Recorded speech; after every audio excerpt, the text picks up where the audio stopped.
So, I haven't been too vulnerable lately, but I figure that this is the perfect time to do it. So, recently I haven't been doing too well in the way that I feel bad, and then I get on Instagram and I start scrolling and see what other people in my field are doing, see that they're doing way more than me, feel bad because of that, and then I talk badly to myself, which makes me feel even more crippled, and then I just end up doing nothing at all. I think the other day I was in the bed for 18 out of the 24 hours of the day. I drank probably 3 full pots of French pressed coffee a few days ago, and I still took a nap in the middle of the day. I also drove around in my car for an hour because of all these toxic thoughts coming to my head, and I just didn't want to burden my partner with it, so I just couldn't face him.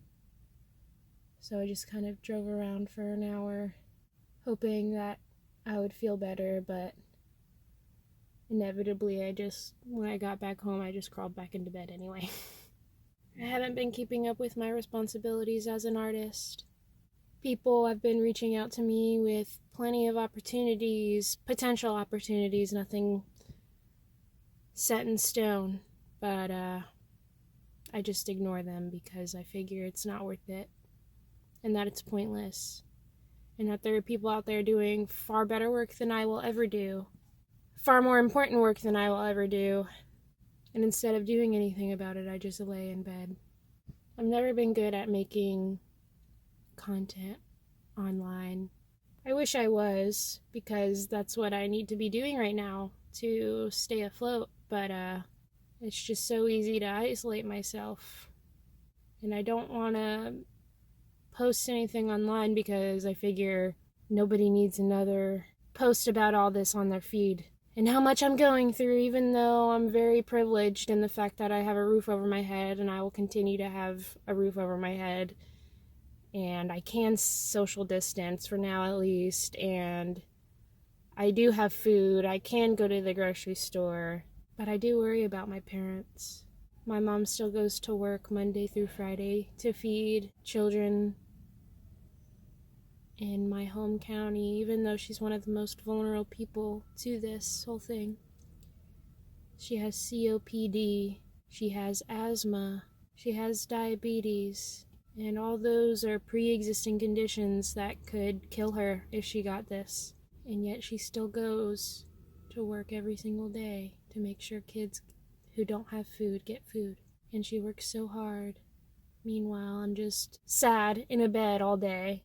Right before COVID-19 started to spread, I quit my full-time job because I was miserable, and I cried multiple times in the bathroom every day. And I got 3 new jobs, and they all closed probably 2 weeks after I got those jobs. And I don't know if they will be able to reopen at the end of all this. I guess this is all pretty heavy, and maybe most of the time I don't really think about it until I Google something like how to not be sad, or how to not feel worthless, or anything like that, and then end up crying because of the articles I read, because it's so true and it's so on point.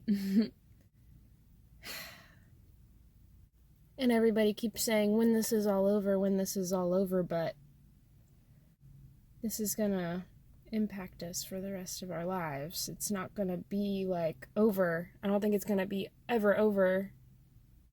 Sometimes it feels like a dream. I wake up and feel like, is this real life?